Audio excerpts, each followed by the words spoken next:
நான் உங்கள் சிபி பாறை ஜோதிடர் சாதிராகம்.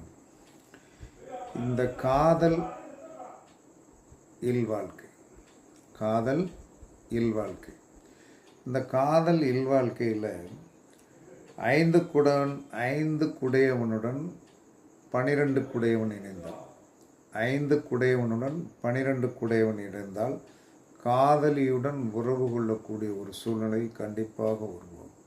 5 குடையவனோடு 12 குடையவன் இணைந்தால், 7 குடையவனோடு 12 குடையவன் இணைந்தால் மனைவியுடன் உறவு. 7 குடையவனோடு 12 குடையவன் இணைந்தால் மனைவியுடன் உறவு. 9 குடையவனோடு 12 குடையவன் இணைவு 2வது மனைவியுடன் உறவு. 9 குடையவனோடு 12 குடையவன் இணைவு 2வது மனைவியுடன் இணைவு. 5 குடையவனோடு 8 குடையவன் இணையக்கூடாது. இணைந்தால் அதுக்கு ஒரு லிமிட் இருக்காது. 5 குடையவனோடு 8 குடையவன் இணைவு எல்லாருடனும் சந்தர்ப்பம் சூழ்நிலைகள் வரும்போதெல்லாம் அந்த இணைவை அது கொடுத்து விடும்.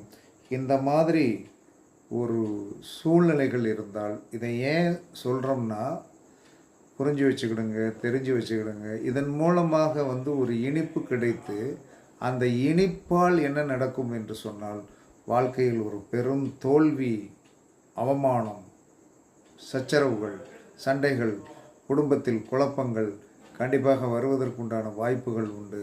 அதனால் இந்த மாதிரி இணைவுகளை நல்லா குறித்து வச்சுக்கிடுங்க. இது ஜோதிடம் பார்ப்போருக்கும் எல்லாருக்குமே தெரிஞ்சிருக்க வேண்டிய அவசியம். அதுக்கடுத்து இன்னொரு ஜோதிட குறுந்தகவல்.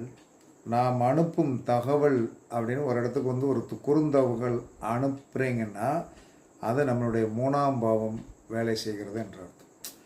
நாம் அனுப்பும் தகவல் 3ஆம் பாகத்தோடைய 3ஆம் பாவத்தின் வெளிப்பாடு. நமக்கு அனுப்பும் எஸ்எம்எஸ், நமக்கு வருகின்ற ஒரு மெசேஜ் என்ன சொன்னால் 9ஆம் பாவம் சார்ந்தது. அப்போ நாம் அனுப்புவது 3ஆம் பாவம், நமக்கு வருவது என்ன சொல்கிறான்னா 9ஆம் பாவம். இதெல்லாம் ஜோதிடத்திற்கு தேவையான அற்புதமான ஒரு சின்ன சின்ன டிப்ஸு. பயன்படுத்தி பாருங்கள், நன்றாக இருக்கும். வெற்றி பெறுங்கள்.